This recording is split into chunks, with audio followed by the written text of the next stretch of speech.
In this video, we're going to talk everything about the West Coast Swing Whip.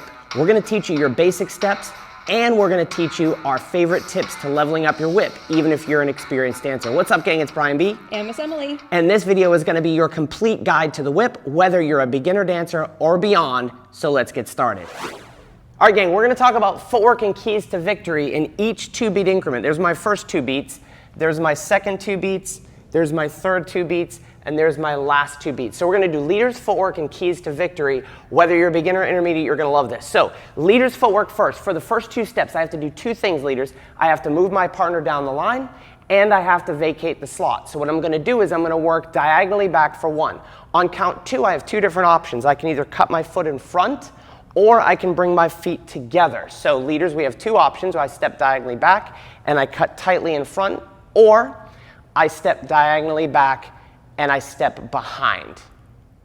All right, followers, so for your first 2 beats, we are gonna go straight down the line for 1. We go straight forward, rolling through the feet, and then we step back on 2. So we're gonna do a full half turn. Doing that again, we step forward for 1, back for 2. All right, the keys to victory for the first 2 beats. I'm going to take my footwork out of it for a second and talk about the lead. So leaders, I have to lead my follower down line, maintaining connection on this hand so that when I hook that, she'll follow the rotation into the whip. So we both need to maintain this connection as we step forward. So you can see that Emily, we'll talk about rolling to the feet later, but we're able to pivot back, right? That's the lead that's going on in my left hand. A couple of other things that we need to do is I need to offer this hand up, and she needs to take her left arm up and over my right shoulder for 1, 2. If we look at that one more time, we have 1, 2. Now, there's some things that can go wrong here. We're going to look at these from the other side. Some keys that we can do wrong as the leaders is I might be able to step back, but then there's all this space in front of me, and leaders have a tendency, especially at the beginner level, to cut our followers off, right? So that's mistake number 1. 1, 2, I step forward and I'm not facing her and I've cut her off. That's not good news. So every mistake in dancing, I think, is a shared responsibility. So we're going to look at this way. The follower has some responsibility. The follower is very rarely going to be past me on count 2 of any pattern, including the whip. So it's her responsibility to be small with that second step back, 1, 2. And at this point, she's in front of me and we can start talking about counts 3 and 4. All right, once we've got through the first 2 beats, the 3 and 4 is the next part of the whip that we need to worry about. So leaders, let's talk about your footwork first, and the followers. This is going to be a very important key for the followers, but leaders, let's get you caught up first. We have 1, 2. On the 3 and, I'm going to step my foot slightly to the left, pivot this foot around on the and. So this is the 3, this is the and, so I can make a nice clean step across the slot on count 4. So let's do that again from the top. We have 1, 2, I step 3, pivot, and across 4. All right, followers, let's talk 3 and 4 for you. So we have 1, 2, 3, and 4. So if we talk about the actions that we are doing, we have 1, 2, we step back together and forward. All right, the keys to victory on counts 3 and 4 are super important. This is what makes the whip fun and really cool. So we have 1, 2, 3, and. So this moment here on the and is what we're going to talk about, and then we're going to talk about a slight delay for the followers on count 4. So first things first, we have a good position for 1, 2. The follower has not cut me off. From here, leaders, my arms have to allow the follower to go back on 3 and, right, to the end of this connection here. So if we do that together, if I were to actually take my hands off Emily, you'll kind of see 1, 2, she's filling out this space for 3 and. My hands are allowing that, and we're in a connected position away. That is my key to victory number 1, 2, 3, and. The second one is as I step across on 4. Now, I have to be over my partner's right shoulder, but if we're talking a more advanced way of doing count 4, as a beginner, you're just happy to be on the 4th beat and being on time. But what we want to do is dance that count 4 in a little bit of a delay. 1, 2, 3, and as we step across for the follower, she's in a little bit of a delay so that we can talk about the action or the whipping action on the 5 and 6, which is next.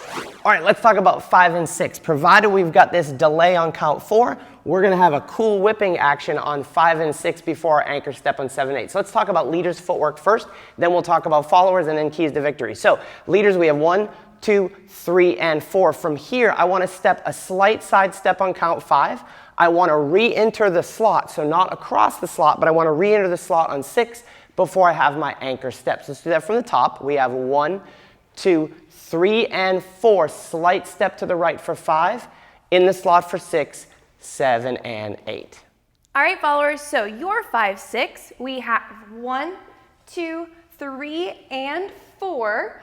From here, we are going to pivot step back for 5, 6. And then from there, we have our anchor step. Without stopping, we have 1, 2, 3, and 4, back 5, 6, 7, and 8. All right, the keys to victory for 5, 6 are really set up on the 3 and 4. 1, 2, 3, and if we've got this moment here and we're in a slight delay on 4, the rest of this should feel pretty good. There's only one thing we need to think about. 5, 6 is finding this connection on 6. But let me back up just a second.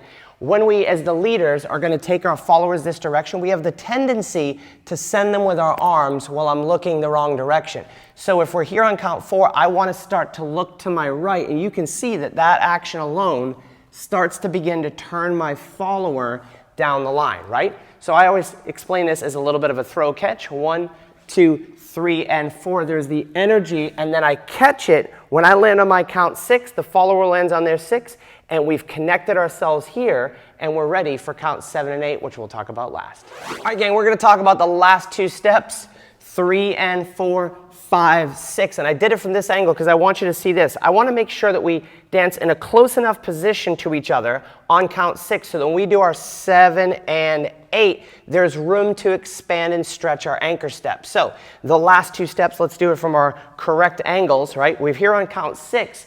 Our anchor step is just a triple step that allows us to create some stretch with our partner. So a good basic rule is that this right foot for the leaders is slightly behind, and for the followers, Your left foot is slightly behind. So from here, we close, triple step, and then there's a stretch. all right, now once we've got the basic whip down, I'm going to give you something cool that you can do to make the whip a little snazzier. 1, 2, 3, and 4 of 5, 6, 7, and 8. So there's a little action we can do on count 5. Let's just talk leaders part first. We have 1, 2, 3, and 4. From here, leaders, I want to pivot hardcore to my right so that my right foot is almost stepped down line. And what I'm doing with my arms is a little different. I'll explain when I have Emily here. So this becomes my 5. I send Emily back for 6. And we anchor 7 and 8. Now for the followers, you've got this really cool pivot, 3 and 4 on count 5. What I have to do as the leader, I'm going to do a slow motion, is I need to pivot on my left foot as I pivot the follower on her right foot so that count 5 can go straight back, and then anchor step. So if we do that again slow-mo, 1, 2, 3, and 4. We're in this delay. Emily's not moving too quick, so it gives me a moment to pivot. Now notice my hands have to turn all the way around till they're square. So I'm looking sort of where she's going first. We allow her to release for 5. We send her for 6. Let's look at it one more time. 1, 2, 3, and 4 of 5, 6, 7, and 8. I hope you enjoyed mastering your whip for West Coast Swing. If you want to learn more patterns based off that basic whip footwork, you can do that right here. And if you want a really cool video we did with 5 drills to improve your West Coast Swing at every level, you can download that right here.